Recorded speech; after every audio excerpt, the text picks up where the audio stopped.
जय माता की। मैं हूं डॉक्टर पुरुषोत्तम कुमार शास्त्री और आप देख रहे हैं हमारा खास कार्यक्रम भविष्य दर्पण। आज हम बात कर रहे हैं कि कैसे करें मंगल दोष निवारण।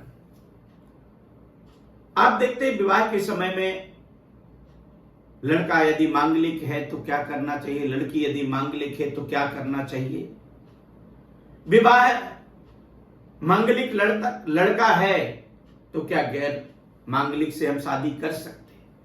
हमारे शास्त्रों में, धर्म शास्त्रों ने बंधन में डाला नहीं है, बंधन से मुक्त किया है। बहुत सारे लोगों के अंदर में भ्रांतियां होती हैं कि अगर मांगलिक है तो नॉन मांगलिक से विवाह नहीं हो सकता, पर हमारे शास्त्रों का एक मत है कि यदि वर मांगलिक है और वधू मांगलिक नहीं है और ऐसी स्थिति आ रही है कि हमें वधू पसंद है पर मांगलिक नहीं है, तब क्या करना चाहिए। माता पिता के अंदर में बहुत बड़ी दुविधा आती है और शास्त्रों में कहा गया है कि यदि एक प्रथम भाव में, चतुर्थ भाव में, सप्तम, अष्टम और द्वादश भाव में मंगल है तो ये मांगलिक होता है।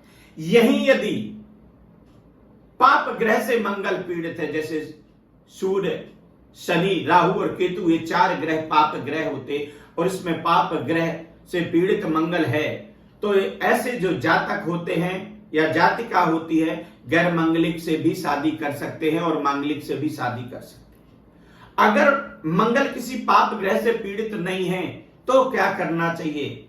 हमारे भृगु संहिता के अंदर में लिखा है कि जो मंगल का दोष होता है वो प्रथम विवाह के लिए होता है।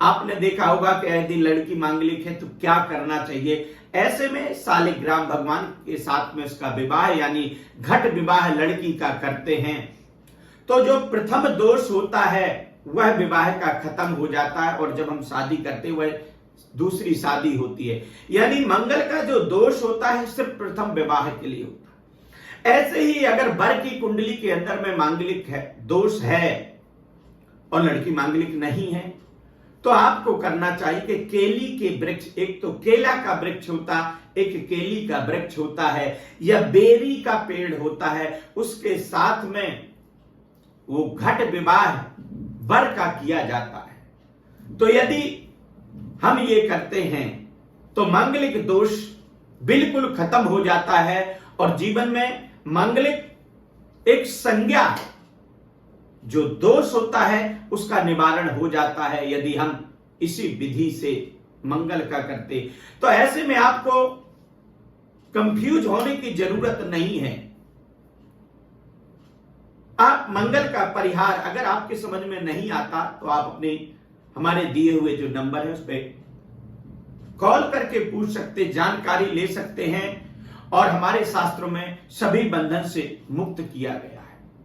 तो ऐसे में आपको मंगल का निवारण इस विधि से कर सकते हैं और एक सुयोग वर वधू अगर मांगलिक दोष में बाधा आ रही है तो आप इस विधि से करके विवाह कर सकते हैं और विवाह में कोई बाधा नहीं आती। जय माता।